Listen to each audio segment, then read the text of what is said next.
guys, let's review Patrick, which is again on Amazon Prime. Go check out Amazon Prime. I keep saying this in every video, but go check out Amazon Prime and all their horror stuff, as well as Shudder. But on Amazon Prime, they had Patrick, which is a movie I've wanted to see for a while. I heard about it a couple years ago, and I just saw it was on there on Amazon Prime. I'm like, shit, I gotta watch it right now. And I was so excited whenever I finally got to watch the movie that it's directed by Richard Franklin, which I didn't expect either, who directed Psycho 2 and Road Game. So it's so cool to see him do this as well. And this came out before both of those. It came out in 1978.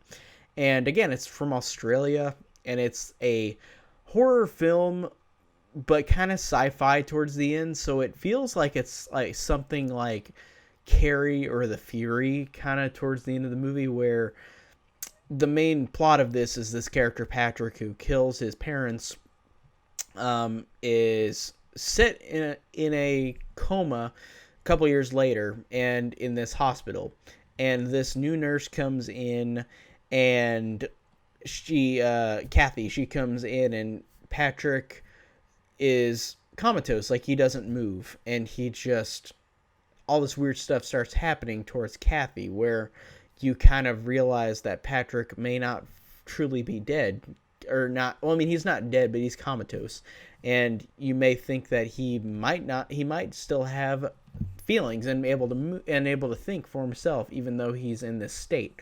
So he starts to fall in love with Kathy, and while not moving at all, just starts having weird stuff happen around her. And I think that the movie is cool with that fact, where the movie is a slow burn, but it's a movie that is interesting. It's interesting because Patrick really doesn't move much, and I think that makes it creepier with this guy, and just the face he makes, like this dead face stare, like he doesn't talk, he doesn't move. And I think that it's really, really well done in just how creepy it is. It very much so works.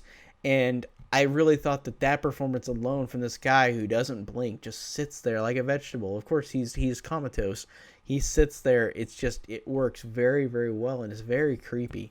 And I think that the lady who plays Kathy, I think, is a really good character. I think that this character is fascinating, and I really liked the performance of her. I thought that she was really, really good.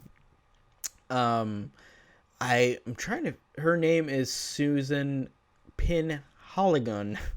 Penhaligon, however you say her last name. That's the actress's name who plays Kathy. She's really freaking cool. I really liked her. I thought that this character was snarky, but she was interesting. I thought that she had depth to her with the performance. Like, it's a performance that I'm gonna remember, and I really liked it a lot. And I really liked how it's a character who is very rational with how she resolves dealing with this character, and with what Patrick is doing to her. And I thought it just is a very cool character, and I really liked her performance. She just really stuck out to me as a performance that you don't see much in this type of movie, and I just really liked it. And I really like the use of how Patrick can do things without moving, like with his kind of telekinetic abilities, where he will use the typewriter to say stuff to Kathy, like, oh, you're like, this person's in danger, or I killed this person. Like, I liked how psychological it gets, but I liked how it's so subtle as well. Like, it's subtle because this Patrick is just using appliances around, and it's creepy, and it's effective, and it works very well. And I just really thought that everything about it really was fascinating. Like, it's a fascinating movie, and it's a movie that, while being similar to movies like Carrie or Firestarter or The Fury, this one is different in the fact that this character is comatose throughout, and I thought that it just does a great job of building up suspense and tension, and I really liked it a lot. And apparently it's got a sequel that's not canon. Like, it's a sequel that is unauthorized. Like, it's an unauthorized sequel called Patrick Still Lives.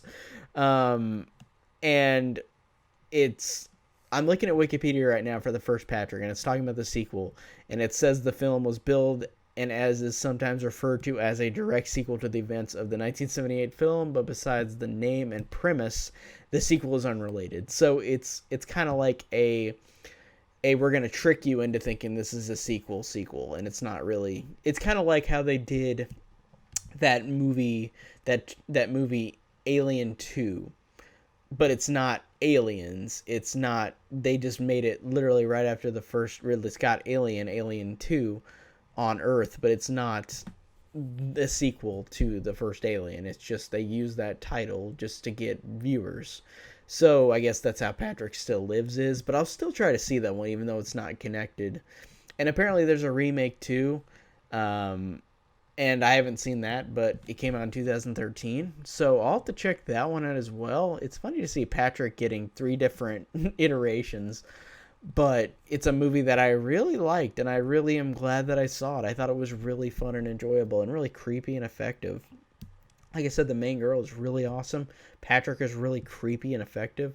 So I really enjoyed the hell out of this movie. This was a really fun Richard Franklin movie. So if you guys have seen Patrick, tell me down below what you guys think of it. And that is it on my review. And thank you guys for watching.